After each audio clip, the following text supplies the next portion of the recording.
प्रज्वलित हो जाती है। ऐसे ही कोई विचार आपके अंदर जागे और आपके रोशनी पैदा कर दे, जगमग हो जाए आप, वो क्षण जीवन के बहुत महत्वपूर्ण होते हैं। तो इसलिए बताने लगा हूं कि सूर्य को देख करके 4 चीजें याद रखनी चाहिए। एक तो वो कि वो काल चक्र है, सारी दुनिया की घड़ियां उससे जुड़ी हैं। तो आपको भी इस बात का ध्यान रखना है कि अपने समय को खराब ना करना। आपका समय आपकी उम्र है और आपकी जिंदगी बहुत कीमती है, इसे बर्बाद ना करो, इसका उपयोग करो। दूसरी बात, सूरज उगता है तो हंसते मुस्कुराते हुए, छिपता है तो मुस्कुराते हुए। उसकी एक मुस्कुराहट है जो पूरी दुनिया को ताजगी देती है। सूरज के आते ही ताजगी आती है। वही पेड़ पौधे हैं, वही नदियां हैं, वही चांद सितारे हैं, वही संसार है, लेकिन हर रोज सूरज इस दुनिया को नया करता है, हर रोज नया करता है।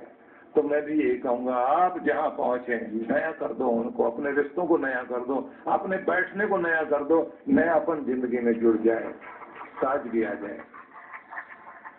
वैसी ताजगी नहीं जैसे सब्जी वाला बोला करता है ना, सब्जी वाले से 3 दिन पुरानी सब्जी भी और पूछे कैसी है, बोले बिल्कुल ताजा। घर में बच्चा पैदा हुआ, बोले कैसा, बोले बिल्कुल ताजा है। उसको सोचने का ढंग ये। लेकिन अच्छा हो आप अपनी जिंदगी को ताजगी से भरपूर कर लें। वो नहीं कि बासीपन को ताजा कह रहे हो। आपकी ताजगी बासीपन को दूर कर दे तो ताजगी ताजगी है। सूरज जैसे उगता है हर रोज नयापन। तो इसलिए मैं ये कहा करता हूँ कि नयापन लाने के लिए आप थोड़ा थोड़ा चेंज लाओ। अपने टेलीफोन की रिंगटोन चेंज करो, अपना कलर चेंज करो, अपने घर का सामान थोड़ा थोड़ा हिलाओ, अपने आने जाने के रास्ते थोड़े चेंज करो, उठने बैठने की शैली चेंज करो, बोलने के अंदाज को चेंज करो। थोड़ा थोड़ा परिवर्तन ला करके देखिए, सच में ताजे लगने लग जाओगे। कुछ बदलाव लाने से जिंदगी में खुशहाली आया करती है। बोलने का, मुस्कुराने का, कहने का, उठने का, बैठने का ढंग थोड़ा थोड़ा चेंज कीजिए। एक ही ढर्रे में रहते रहते आप बोर हुआ करते हैं, उदासी आती है, आपकी ताजगी जाती रहती है। इसलिए तो पनवाड़ी भी ये करता है, वो पत्तों को हिलाता रहता है क्योंकि पत्ते ताजे रखने उसको। ये जो कहावत है कि रोटी जली क्यों, घोड़ा अड़ा क्यों, पान सड़ा क्यों, विद्या भूला क्यों, तो सबका एक ही उत्तर दिया जाता है कि फेरा ना था, घुमाया ना था। घोड़ा अड़ क्यों गया, बोले रोज घुमाया नहीं था, इसलिए वो चलते चलते बीच में रुक करके खड़ा हो गया, मैं तो नहीं जाता आगे। रोटी जली क्यों, बोले एक ही साइड में पड़ी रह गई, आपने उसको घुमाया नहीं है, पलटा नहीं है, फेरा नहीं है। घोड़े को फेरना पड़ेगा, घुमाना पड़ेगा, रोटी को भी घुमाना पड़ेगा, उलटना पुलटना पड़ेगा, पान को भी उलटना पड़ेगा। इसलिए पनवाड़ी क्या करता है, नीचे वाले को ऊपर कर देता है, ऊपर वाले को नीचे कर देता है, थोड़ी थोड़ी देर के बाद बदलता रहता है। जो पान के शौकीन है वो देखते हैं ना जाके और कहते हैं विद्या भूली क्यों, बोले फेरा नहीं था। फेरा नहीं मतलब जो सबक याद किया था उसे दिमाग में घुमाया नहीं। अगर घुमा लिया तो फिर वो याद रहेगा, और अगर आपने उसे ऐसे पड़े रहने दिया तो विद्या भूल जाओगे। बिल्कुल इसी तरह से प्रत्येक व्यक्ति को अपनी जिंदगी में ये महत्वपूर्ण बनना पड़ता है कि हर रोज ताजा बने रहने के लिए परिवर्तन लाओ, खुद को बदलाव लाते रहो, घुमाते रहो, कर्म से जुड़े रहो, खाली मत बैठो, एक जैसी स्थिति में मत रहो, कर्म से जुड़े रहोगे ताजे बने रहोगे, नहीं तो बासी होने में देर नहीं लगेगी। बुढ़ापा तन का ही नहीं मन का भी हो जाएगा, जंग दिमाग पे भी लगेगा, दिल पे भी लगेगा। ये जो जंग लग जाता है ना लोहे में, आपके टैलेंट में भी लग जाता है जंग, विद्या पर जंग लग जाता है, आपकी प्रतिभा, आपका टैलेंट सब पर जंग लग जाता है। इसलिए अच्छा हो रोज अभ्यास प्रैक्टिस जारी रखिए। तीसरी बात कही कि सूरज उगता है, उसका प्रकाश पूरी दुनिया के लिए है। तो आपको भी इस बात का ध्यान रखना है, अपनी जिंदगी सिर्फ अपने लिए नहीं है, सबके लिए जीने की कोशिश करें तो आपकी जिंदगी कीमती है। और अगर आप सिर्फ अपने लिए, मान लीजिए कोई संगीतकार है और अपने लिए गाना गाकर कमरे में बैठकर गा करके रह जाए तो उसकी विद्या का फायदा। सबके लिए जब गाता है और ज्यादा लोग सुनते हैं तो लोग कहते हैं कि सच में ये कीमती है, खुद को भी कुछ लगता है मुझे मिला। तो आपकी गुणवत्ता सारी दुनिया के लिए है। अपने को इतना ऊंचा उठाओ, दुनिया तुम्हारी हो जाए, तुम दुनिया के हो जाओ। और आखिरी बात कही है कि सूरज की चौथी विशेषता और है, अपनी धुरी में घूमता है, सब उसकी परिक्रमा करते हैं, सब उसकी परिक्रमा कर रहे हैं। चांद परिक्रमा पृथ्वी की और पृथ्वी परिक्रमा कर रही है सूरज की, चक्कर काट रहे हैं उसके। ये दुनिया तुम्हारे चक्कर काटेगी, पूरी दुनिया तुम्हारे इर्द गिर्द घूमती है, लेकिन तुम भी किसी के इर्द गिर्द घूमो, मतलब अपनी जगह पर, अपनी कीली पर घूमो। वो घूमने का मतलब क्या है कि अपनी औकात याद रखो कि वक्त तुम्हें ऊपर उठाता है, वापिस भी ला सकता है। इसलिए जहां से चले थे उस चीज को जरूर याद रखना। जिसको औकात याद है वो हमेशा ऊंचा रहता है, जिसको औकात याद नहीं रहती वो हमेशा ही गिरता है। इसलिए औकात को याद रखना चाहिए। तो 4 चीजें सूरज से सीखी। सीखने के बाद उन्होंने कहा कि फिर मैंने उनको देखना शुरू किया जिनको देखकर ये समझ में आया कि मैंने ऐसा नहीं होना। तो देखा कबूतर को, और देखते ही मुझे समझ में आ गया कि जैसे तुम हो ना वैसे मैंने नहीं होना। तुमसे भी शिक्षा मुझे मिल गई। बिल्ली को देखा, आंखें बंद करके बैठ गए कि बिल्ली है ही नहीं। बहुत लोग खतरों को देखकर, समस्याओं को देखकर मुंह फेर लिया करते हैं, चिंताओं से अपना ध्यान बटाते हैं। इसको लोग कहते हैं गम गलत करना। नशा करके बैठ जाएंगे, ध्यान हट जाए, दिमाग खाली हो जाए, थोड़ी देर तो शांति आए, आती नहीं, बल्कि हमारी समस्या से लड़ने की ताकत और कम हो जाती है। और याद रखना, ये आपका जो सबकॉन्शियस माइंड है, ये आपका सेक्रेटरी है। इसका काम है रात में जब आप सो जाते हैं तो ये मस्तिष्क की सारी फाइलें पलटता है। पलटने के बाद जो आपकी समस्याएं होती हैं, बड़ी से बड़ी समस्याएं होती हैं जिनके कारण आप दुखी हैं, उन सबको हेडलाइन बनाकर सवेरे की न्यूज के लिए तैयार रखता है। जैसे आप जागोगे तो हेडलाइन सामने आ जाएगी। जिसको पीकर आदमी लेटा पड़ा था, जागते ही आंखों के सामने वही नजर आएगी। आप फिर कहेंगे मुश्किल से तो भूला था, ये फिर याद आ गई। क्या तरीका करना चाहिए जब आपके सामने ऐसी चिंताएं उभरें, सुबह सुबह याद आने लग जाएं? डायरी लो और सामने लिखना शुरू कर दो, या पेपर पर लिखना शुरू कर दो। ये समस्या, ये समस्या, ये समस्या, ये समस्या, उनको आप लिख लीजिए और उसके बाद खुद के साथ मीटिंग कीजिए। मीटिंग करने का ये नियम है कि आप पहले एजेंडा लिख लीजिए कि ये प्रॉब्लम है, ये प्रॉब्लम है, ये प्रॉब्लम है। फिर उसके बाद आगे लिखिए कि मैं इसका समाधान क्या सोचता हूँ, मुझे इसका समाधान क्या समझ में आता है। जो समाधान समझ में आता है वो नोट कर लीजिए। उसके बाद में फिर आप लिखिए मैं ये भी कर सकता हूँ, ये भी कर सकता हूँ, ऐसा भी कर सकता हूँ। उसके बाद फिर लिखिए कि मैं किसी की सलाह जरूर लूंगा इसके बारे में, ऐसा नहीं हुआ तो ये करके देखूंगा, वो भी आपने लिख लिया। उसके बाद फिर आप आंखें बंद करके लंबा गहरा सांस लेकर और भगवान को याद कीजिए और उससे कहिए कि तेरी कृपा से आज तक मैं अनेक समस्याओं से निकला हूं और मुझे आज भी पता है कि मैं अपनी मुसीबत से बाहर निकलूंगा और मेरा रास्ता जरूर बनेगा। तेरा आशीर्वाद मेरे साथ है, हे प्रभु मेरा हाथ पकड़े रहना। तो जब आप प्रार्थना भी साथ जोड़ लेते हैं तो रास्ता निकलेगा जरूर और आपकी चिंता का हरण होगा। आप शांत भी होंगे और सफल भी होंगे। तो दत्तात्रेय महाराज ने देखा कि कबूतर आंखें बंद करके बैठ गया और उसको लगता है कि भय की बिल्ली भाग गई। बिल्ली भागती नहीं, डर भागता नहीं। फिर क्या करना चाहिए कि इस कबूतर को कोई याद करा दे कि बिल्ली के पास ताकत है तुझे पकड़ने की, तो तेरे पास भी एक ताकत है। आंखें मत बंद कर, अपनी ताकत पहचान, अपने पंखों की तरफ देख, उड़ान भर।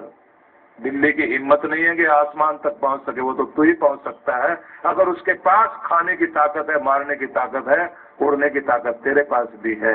हर आदमी अगर अपनी ताकत को याद करे तो अपने डरों को जीत सकता है। ये संदेश दिया गया।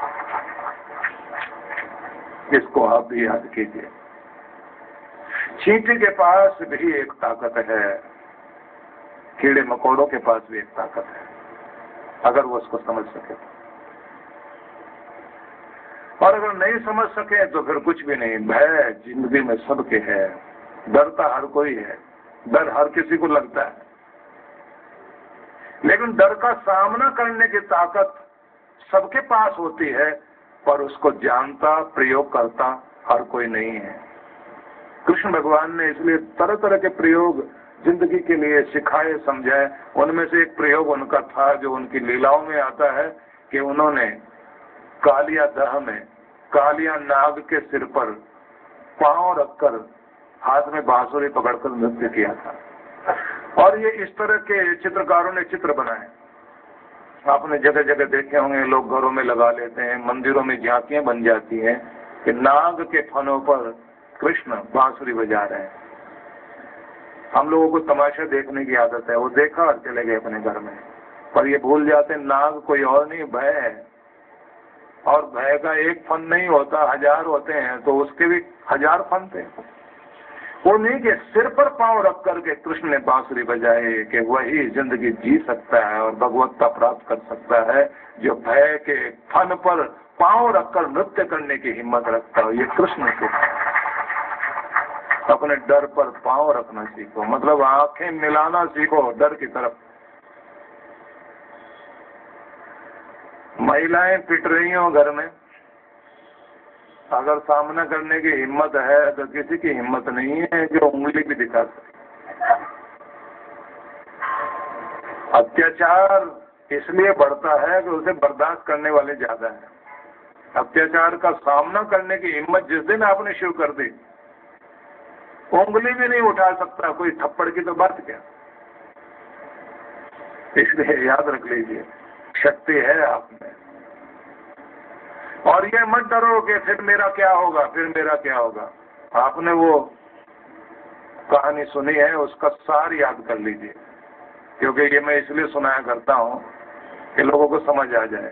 राक्षस ने एक आदमी पकड़ लिया था और उसको कहता था कि ये सारे काम शाम तक निपटा देना, नहीं तो तू जानता है कि मैं फिर कुछ और नहीं खाऊंगा कि खाऊंगा। आदमी रोज काम यही करता था कि उस राक्षस के काम निपटाता था और राक्षस डरा के चला जाता था। एक दिन इसने थोड़ा अकल से काम लिया, ये सोचने लगा राक्षस ने तो एक दिन खाना ही है मुझे। तो जो रोज जीता है तो ये जीता नहीं है, ये मर मर के जीता है। ऐसे लगता है कि जैसे तू मौत के मुंह में बैठा हुआ और राक्षस तुझे चबा रहा है। ऐसी जिंदगी भी क्या जिंदगी है। उसने कहा आज सामना करना है, काम नहीं किया उसने। राक्षस आया, उसने कहा काम नहीं किया तूने, सारा काम वैसे ही पड़ा। बोला बिल्कुल नहीं किया। बोले तू जानता मैं तुझे काट के खा सकता हूँ। बोले जानता हूँ। फिर तुझे डर नहीं लगता? बोले अब तक लगता था, अब नहीं लगता। मैं तुम्हें खा सकता हूँ और अभी तुम्हें खाऊंगा। बोले तो तुमने कभी न कभी खाना ही है, अब कल मारेगा तो मैं आज मरने को तैयार हूँ, हाँ मार। उसने कहा तेरा दिमाग खराब हो गया, कोई आया था क्या यहाँ? बोले कोई नहीं आया था यहाँ। बोले हुआ क्या फिर तुम्हें? बोले कुछ हो गया है। तो कहता है तू तो नालायक आदमी है, तेरी बुद्धि भी खराब है, मेरे काम का नहीं, निकल यहाँ से बाहर। कान पकड़ के धक्का देकर बाहर निकाल दिया। बोले डरता नहीं है इसलिए मेरे काम का नहीं, अब जो डरता है उसे पकड़ के लाऊंगा, रोज काम कराऊंगा, मार के तेरा क्या करूं। याद रख लीजिए ये बात कि जिस दिन आपने डरना शुरू कर दिया, भय का राक्षस जो आपसे काम कराता था, डराता था, वो नहीं डरा पाएगा। सामना करते ही भय का राक्षस भागता है और वो यही कहता तो पागल हो गया, तेरा दिमाग खराब है। दिमाग, दुनिया ऐसे ही बोलती है, दिमाग खराब हो गया। पति भी ऐसे ही बोलेगा, सामना करने लगे लगता बुद्धि खराब है, अकल फिर गई है इसकी, आज कैसी कैसी बातें करती है। बॉस भी ऐसे ही करेगा। जिस दिन तक बोले इतना अत्याचार किस लिए, अकड़ गए जिस दिन आप, स्थिति बदल जाएगी। इसलिए याद रखिए, अत्याचार सहना, इसका मतलब है हम दब्बू, डरपोक, कायर बनकर जिंदगी जी रहे हैं। तो बहादुरी से जीवन का सामना करना जिस दिन आ गया, उस दिन आप जिंदगी जीना सीखेंगे। और पूरी दुनिया भय के कारण जी रही है। कमाल की बात तो ये भय दिखाने वाले लोग इतने सारे हैं, डॉक्टर भी, वकील भी, इंजीनियर भी, सब भय दिखा रहे हैं। बाकी राजा पंडित दिखा देता है, पतरा दिखाते ही पतरे का खतरा सामने ला करके वो भी डरा रहा है। और ये इंश्योरेंस वाले ये भी आपको आते ही क्या कहते हैं, अगर आप मर गए तो, कहने का ढंग उनका अलग है। उनका कहना ये जो पैसे आप जमा करेंगे ना, ये तो आपके खाते में जमा होंगे, आपके काम आएंगे, लेकिन जिंदगी में उतार चढ़ाव भी चलते हैं, तो आपके बच्चों को परेशानी नहीं हो सकती। हम आपका आगे तक का ख्याल रखते हैं। हालांकि कहना वो यही चाह रहा, अगर तुम मर गए तो तुम्हारे मरे का फायदा तुम्हारे घर वालों को पहुंच जाए, इसलिए अपना बीमा कर लो। डरा करके वो भी बीमा करा था। सारी दुनिया डरा रही है, जिसका बस चल रहा है वो डरा रहा है, और डरपोक डर रहे हैं। जिस दिन आपने डरना बंद कर दिया, समझ लेना जिंदगी उस दिन से शुरू होगी। इसलिए आज से अपने डरों पर कब्जा जमाइए। और नीतिकारों ने जैसे लिखा, भोगे रोग भयम, भोग है तो रोग का भय है, कुल है तो विघटन का भय है, बुढ़ापे का जवानी को भय है।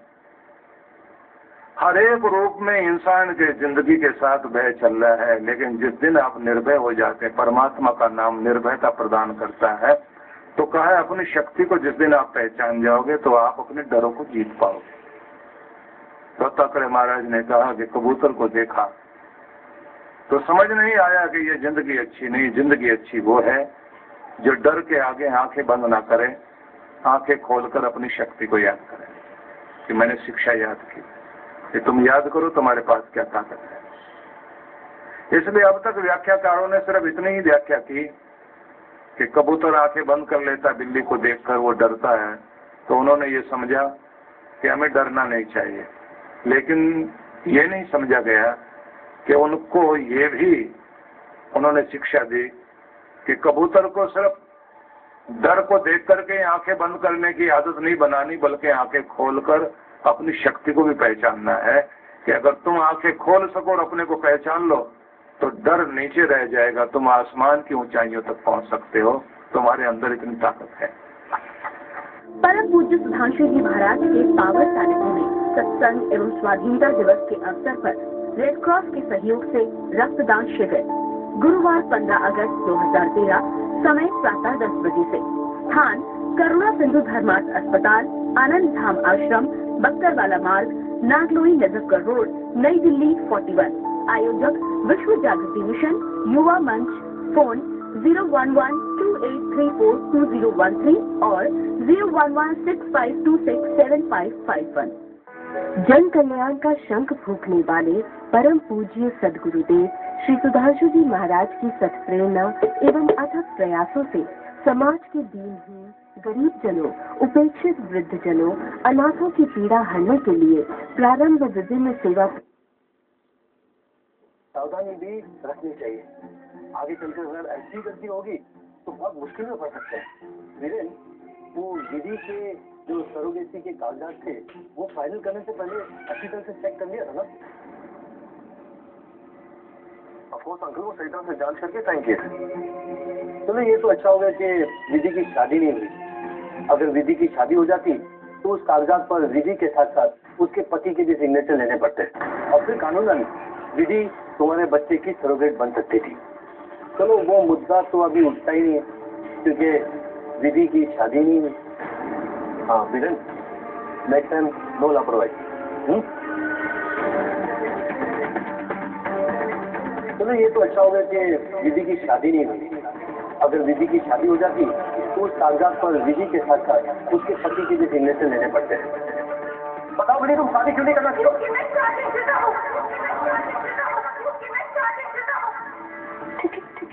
वो अगर यहाँ आ गया और उसे मेरी प्रेगनेंसी के बारे में पता चल गया, वो कुछ भी कर सकता है। हाँ, कुछ भी कर सकता है वो।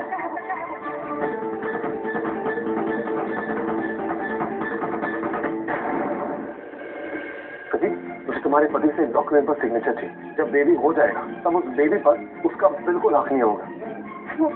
मैंने उसे समझाने की बहुत कोशिश की थी, समझाने की कोशिश, तुम्हारी बात हुई थी उससे? मेरी बात क्या है? तो छोड़ो, ला अपना फोन था। तुम्हारे फोन में आज की तारीख में तो सिर्फ एक ही कॉल है, वो भी अननोन नंबर से। ये नंबर किसका है?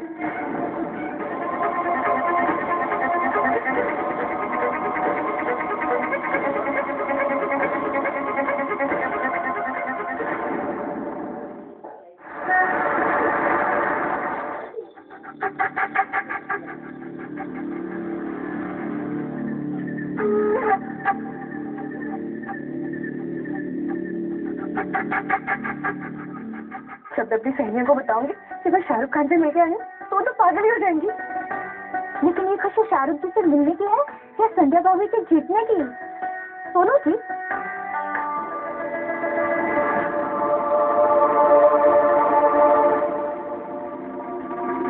दिल छोटा ना करके मिले, ये हार जीत तो चलती रहती है। दोनों में से हारेगा नहीं तो दूसरा जीतेगा कैसे? और तूने दिल से मेहनत की है, ये बड़ी अच्छी बात है। संध्या बिन्नी पर आज हमें जितना गर्व हो रहा है ना बेटा, उतना थारी पड़ेगी।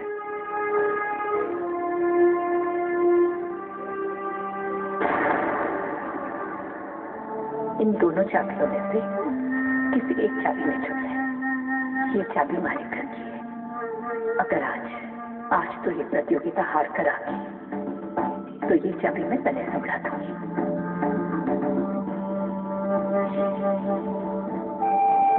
पर फिर अगर तू ये प्रतियोगिता जीत गई तो फिर राखी के साथ साथ तने ये चाबी चुनना पड़ेगा। ये थारे अपने घर की चाबी है, थारे और सूरज के वास्ते। इस साल की सबसे बड़ी चैंपियन है संध्या राठी। अरे बाप रे, घर भी पहुंचा।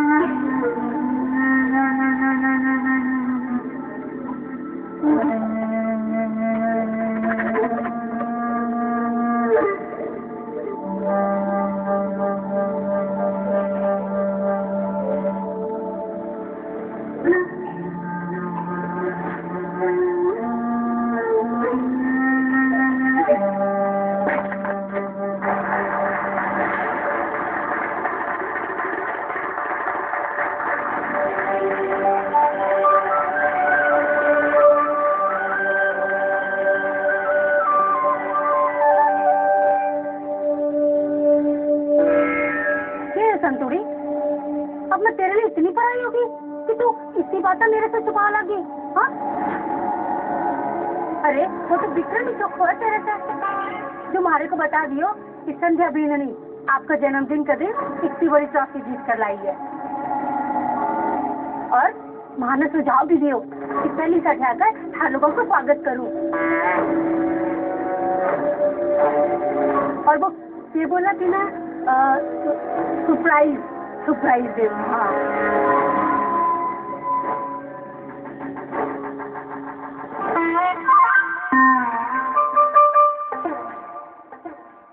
भाई साहब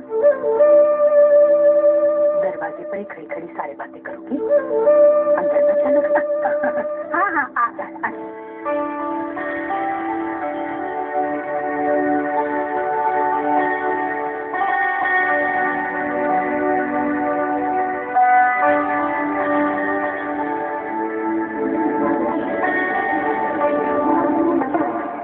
मोहल्ले के औरतों को कोई काम नहीं है, बस मुंह उठाया और चले आए तालियां मारी।